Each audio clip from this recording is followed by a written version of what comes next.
Bao was born in central Vietnam in the ancient capital city of Hue, founded on the bank of the Perfume River. The city is less than 30 miles south from the line that divided his country into North and South Vietnam from July 1954 to April 30th, 1975. The country is beautiful, from the majestic mountains to the sandy beaches, and rich in culture, with over 4,000 years of history. Of all the ancient capitals of Vietnam, Hue is the only one that still has the intact appearance of a monarchic capital consisting of walls, palaces, and royal tombs. Though you might not think it, Bao grew up normally like many of you. His mother and father were well educated and able to provide a good life for Bao and his 3 younger siblings. His father was the president of the University of Da Nang, another beautiful city a few mountain passes south of Hue, while his mother was a gentle high school literature and French teacher. The children, free to pursue their dreams, were encouraged to learn about the world around them. The family lived in Da Nang at the time, trying their best to stay positive in a time of turmoil. Growing up around war, much like the family did, was hard, teaching all to appreciate the small stretches of peace between major conflicts that Bao was too young to understand, but old enough to remember. But all that ended in April 1975, when the Communists became victorious and took over South Vietnam. The beautiful family home was occupied by squatters. With no place to go, Bao's family was forced to move 700 miles south to Saigon, now named Ho Chi Minh City. The Communists came with their secret agents, spying on them while they brought a new school to Bao's father, the School of Marxism. Because he was an intellectual who received his PhD from the U.S., he was automatically suspected to be a CIA spy. He had to go to special re-education classes where they tried to wash his brain of old beliefs. Taking everything the family had, home, money, possessions, and freedom, the family was also put under house arrest in a cramped little shack above an old parking garage. Since it was always stifling hot, Bao and his brothers found every reason to be outside. Food and other household supplies were strictly rationed. Most of his mother's time was spent standing in line picking up the rations while his father labored away with various economic projects demanded by the communist government. All family movements were watched and reported from a watch station above and an agent living below. It was a life of hopelessness for all of them. Their parents would not allow them to be raised without freedom, left to work the fields, wasting their future away. There was no other choice but for them to leave. It was either freedom or death. In the spring of 1977, a boat owner approached Bao's parents and asked to help their group escape. They knew Bao's father's ability to speak English fluently would be valuable in communicating with ships once they were out to sea. The plan was to escape by a small fishing boat in June because the conditions in the South China Sea were much calmer during that time.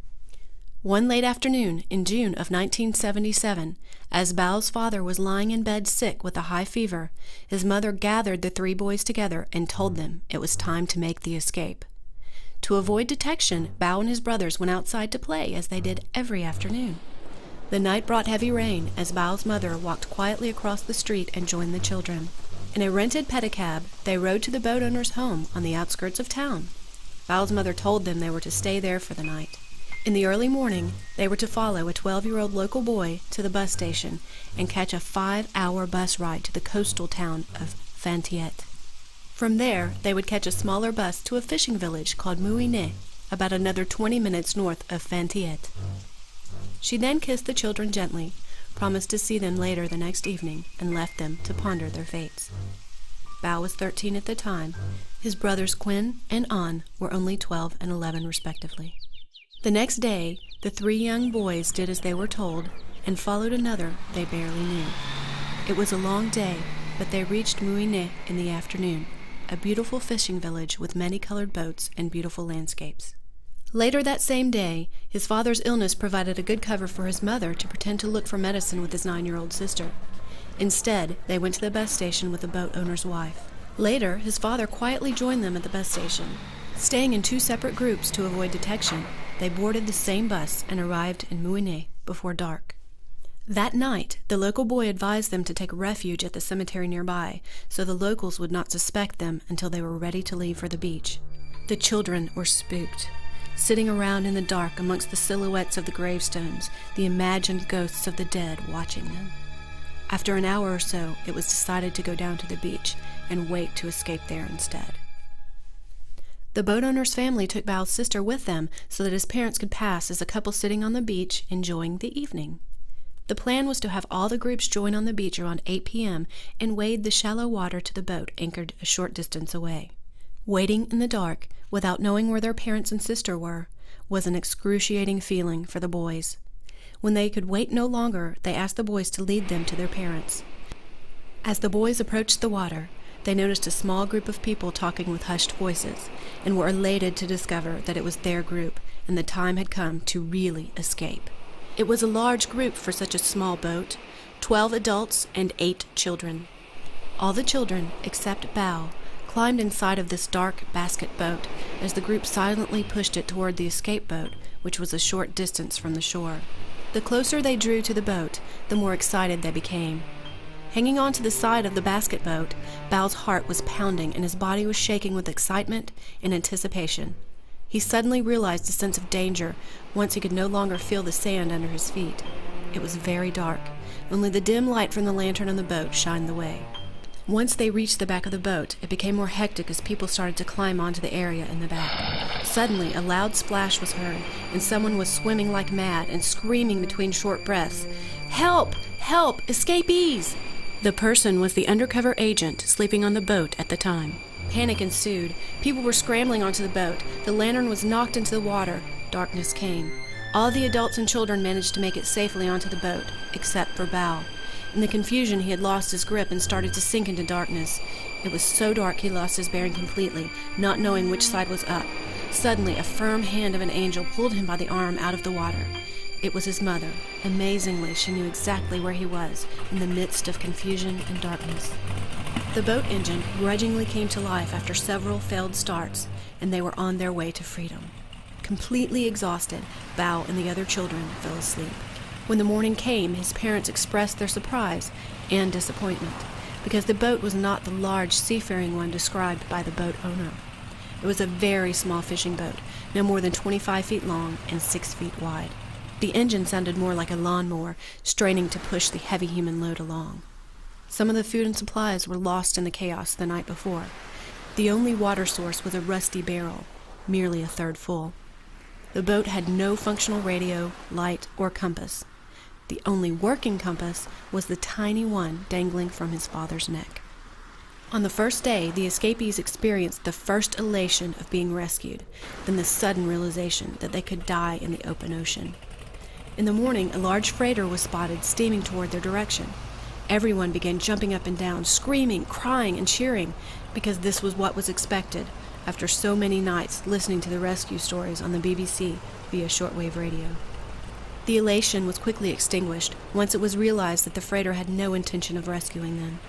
It was sobering to watch the merchant sailors quietly watching them from above with their fishing poles, as the great ship cruised by less than 100 feet from the little boat. The rest of the day was spent wasting fuel and energy, chasing these ships around the ocean, hoping that one would notice and rescue them. Hope waned as every freighter sailed away from their plight. Physically and emotionally drained, no one felt like eating or drinking anything on that first day. The morning of the second day did not start well. Bao's father checked his compass and discovered that the captain was steering them back toward the fishing village during the night. The adults were angry, as he was the only experienced captain that knew how to steer the little boat in the vast ocean. They had no other choice but to take turns steering the boat. At this point, everyone realized their only hope of rescue was to be found by another ship. They did not have any other way to make land anywhere. The rest of the morning was pretty much the same. They would spot various freighters in the area and chase after them without success. Bao was beginning to feel thirsty and would make his way to the water barrel near the engine compartment. Since the water had grown red with rust and rust chips, Bao had to strain the water with his teeth to get a drink. The stench of the water was almost overwhelming. In the late afternoon, something strange happened. In the vast ocean, the escapees spotted something red floating in the distance. This was a strange but comforting feeling for Bao, as it was the only sign of human contact in the large expanse of water. As the boat approached the red object, now looking like a large ball, everyone began speculating what it was or why it was there.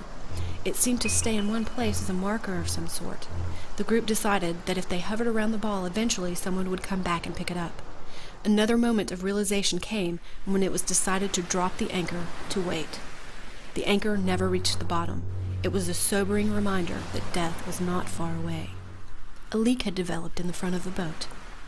Later in the afternoon, a large white object, at least 100 feet in length, was spotted, bobbling in motion. A large fishing vessel of Chinese or Taiwanese origin was approaching, and the large red ball was a buoy marking its net. When the two vessels were side by side, they dropped a basket full of bottled drinks and instant noodles. They motioned to throw them a rope so they could tow the small boat along. The escapees were elated. It was beginning to get dark. The tension in the tow rope was gone, and the ship was beginning to bobble further away. The small boat started to chase, but the larger ship turned off all their lights. They were alone in the small ocean. Hopelessness began to set in again. Some of the women started to cry. The third day greeted them with a dark, gray, angry ocean. The wind started to pick up. The waves rose higher and exposed whitecaps everywhere. Then the wind. The hard rain followed next as the boat strained to climb each wave before it crested, coming down hard on the other side, jolting every bone. The leak was getting much worse. Several of the men were working hard bailing water. In the cabin, the children were wet and cold from the rain and the waves. It was miserable, and it would last for most of the day. On the fourth day, the sea was very calm, but the boat was down to its last few liters of gasoline. They had to put up the sail and use engine oil to paint the following message: SOS, no food, no fuel. Their plight was becoming more desperate. Some were complaining and crying, wanting to go back home. Bao's mother calmly said, "Our husbands will be captured and sent to prison. We made a pact that it was either freedom or death. We will not go back." And they didn't. The boat drifted as those aboard suffered under the hot noon sun. Soon, someone spotted a large freighter. Once more, the engine came to life for one last chance to be rescued. As the small vessel grew closer, they could see a figure dumping trash in the back. Again, to their disappointment, no one noticed, and the ship pulled away. People were slumping and crying because now death seemed more certain. Suddenly, Bao's brother Quinn called out, "Wait, it's coming back this way." All looked up and noticed that the ship had turned around and was getting bigger and bigger. The whole boat erupted with cheers, hugs, and laughter as all the escapees jumped up and down. Shortly, they were all on board climbing up the cargo net. It was a long and fearful climb as the waves were constantly smashing the boat against the hull. All were determined. They had suffered too much to fail now. Even Bao's 9-year-old sister, too, climbed fearlessly up the cargo net. And soon after, the now rescued refugees sailed free into Jakarta, Indonesia. Far from his homeland, Bao felt lucky to be alive, sharing a new life with his family.